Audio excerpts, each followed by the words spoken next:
السلام علیکم ناظرین، آج بات کریں گے سدرۃ المنتہا کے بارے میں۔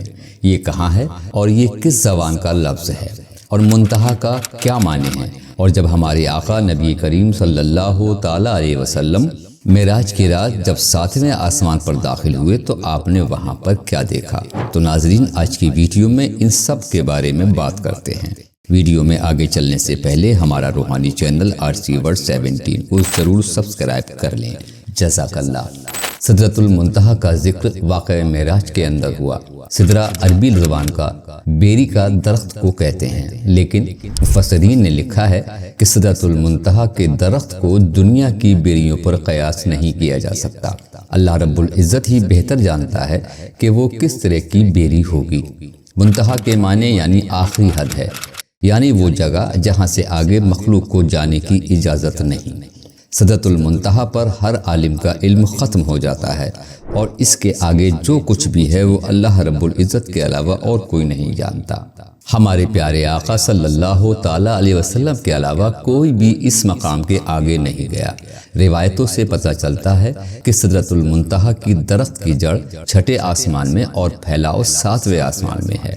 معراج کی رات جب نبی کریم صلی اللہ تعالی علیہ وسلم کو حضرت جبرائیل علیہ السلام آسمان پر لے گئے، اور اللہ کے حکم سے ایک کے بعد دوسرے آسمان پر سیر کرتے ہوئے جب نبی کریم صلی اللہ تعالی علیہ وسلم 7ویں آسمان میں داخل ہونے لگے تو سدرۃ المنتہا کا مقام آیا۔ وہاں ایک عظیم پیڑ موجود تھا۔ اس کے پھل مقام حجر کے مٹکے جیسے تھے اور پتے ہاتھی کے کانوں کی طرح تھے۔ حجر دراصل قوم عاد کے مملکت کا دارالسلطنت تھا، جہاں کے پتھروں اور پکی ہوئی مٹی کے مصنوعات بہت مشہور تھیں۔ 17ویں صدی میں شام، لبنان اور روم کے علاقوں میں سدرہ نامی ایک پیڑ پایا جاتا تھا۔ دنیا کی بدلتی ہوئی آب و ہوا اور کلائمیٹ چینجنگ کی وجہ سے سال 1937 میں اس درخت کی نسل ہی ختم ہو گئی۔ مورخین اور بوٹینسٹ نے اس پیڑ کی اونچائی 100 فٹ اور گولائی 40 فٹ لکھی ہے۔ اس درخت میں ہونے والے پھل بالکل ہجر کے مٹکوں کی طرح تھے۔ اس تاریخی درخت کے جلال اور عظمت کو دیکھ کر انسان حیرت میں ڈوب جاتا ہے، جو اپنے دور کا ایک عظیم اور خوبصورت پیڑ تھا۔ حضرت سلیمان، حضرت موسیٰ اور حضرت عیسیٰ علیہ السلام کے ارشادات میں بھی بڑے ادب کے ساتھ جس میں اس کی عظمت کا بیان کی گئی ہے۔ زبور میں بھی اس پیڑ کو دا ٹری آف لارڈ کہا گیا ہے۔ حضرت داؤد اور حضرت سلیمان علیہ السلام نے اپنی عبادت گاہیں اور محلات اسی درخت کی لکڑی سے بنوائے تھے۔ سدرہ کی لکڑی میں بہت زیادہ خوشبو اور چمک ہوتی تھی کہ اس سے بنی عمارتیں معطر رہتی تھیں، اور لگ بھگ 400 سال تک موسم کا کوئی بھی اثر ان پر نہیں ہوتا تھا۔ شام، لبنان اور یونان کے علاوہ سدر کا درخت ہمارے ہندوستان کے ہمالیہ پہاڑوں کے سلسلے میں بھی پایا جاتا تھا، جسے دیودار کہا جاتا ہے۔ اس پیڑ کو ہمارے یہاں ہندوستان میں دیوتا کا پیڑ مانا جاتا تھا، اس لیے اس پیڑ کا نام دیودار پڑا، جبکہ عرب میں سدرہ اس درخت کو ازر کہا جاتا ہے، جسے شجر الطلحہ کے نام سے یاد کیا جاتا ہے۔ یہ تینوں نسل کے درخت دراصل ایک ہی خاندان سے ہیں، اور اسی خاندان میں بیری کا پیڑ شامل ہے۔ اس لیے اسلام کی کتابوں میں بیری کے پیڑ کو سدرہ کہا گیا ہے۔ سدرہ قدیم دور کے ایک اہم اور نایاب درخت تھا، اس لیے قرآن و حدیث میں بھی سدرۃ المنتہا کو دنیا کی اس بیری کے پیڑ سے تشبیہ دی جاتی ہے۔ لیکن سدرۃ المنتہا جو 7ویں آسمان پر موجود ہے وہ ان دنیاوی بیریوں کے درخت کے جیسا بالکل بھی نہیں ہے۔ مفسرین نے لکھا ہے کہ سدرۃ المنتہا کے قریب ہی جنت الماویہ ہے، جو جنت کا عالی ترین مقام ہے، اور جہاں قیامت سے پہلے شہیدوں کی روحوں کو ٹھہرایا جاتا ہے۔ سدرۃ المنتہا کے متعلق روایتوں میں آتا ہے کہ اس کے ہر پتے پر فرشتہ کھڑا ہے، جو اللہ رب العزت کی تسبیح میں مشغول ہے، اور اس کے شاخوں پر پتوں پر سبز رنگ کے پرندوں کا جھنڈ بیٹھتا ہے۔ بعض علماء نے لکھا ہے کہ وہ سبز رنگ کے پرندے دراصل انبیاء علیہ السلام اور اولیاء کرام کی روحیں ہیں۔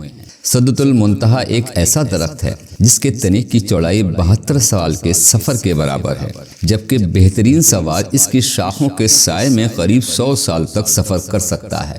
نبی کریم صلی اللہ تعالی علیہ وسلم نے ارشاد فرمایا کہ سدرۃ المنتہا کے اس درخت کی جڑ سے 2 ظاہری نہریں نکلتی ہیں، اور اسی طرح کے اس کے تنوں سے 2 باطنی نہریں بھی نکلتی ہیں۔ آپ صلی اللہ تعالیٰ علیہ وسلم نے معراج کی رات ان نہروں کو دیکھا تو جبرائیل علیہ السلام سے دریافت کیا، اے جبرائیل، یہ باطنی اور ظاہری نہریں کیا ہیں؟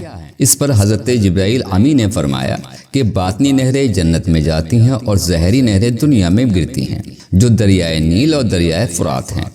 اگر ہم دریائے فرات کی بات کریں تو یہ 2780 کلومیٹر لمبا دریا عراق اور مشرقی ترکی کے علاقے میں بہتا ہے۔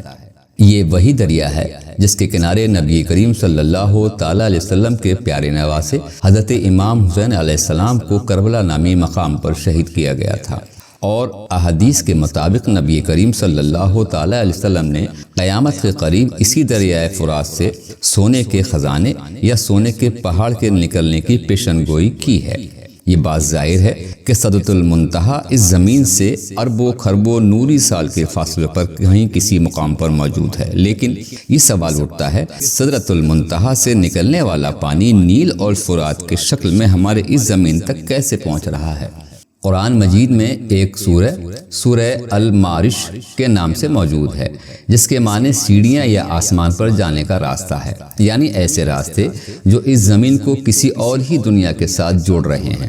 جیسا کہ اللہ رب العزت نے سورہ معارج میں ارشاد فرمایا، اللہ کی طرف سے ایسے راستے جنہیں فرشتے اور روحیں استعمال کرتی ہیں تاکہ وہ اوپر کی طرف چڑھ سکیں۔ تو دوستو، یہ تھی آج کی ویڈیو۔ ایسی اور ویڈیو کے لیے ہمارا چینل آرسیورس 17 کو سبسکرائب ضرور کریں اور اس ویڈیو کو شیئر بھی کریں۔ اب دیں اجازت، نئی ویڈیو کے ساتھ پھر ہوگی آپ سے ملاقات۔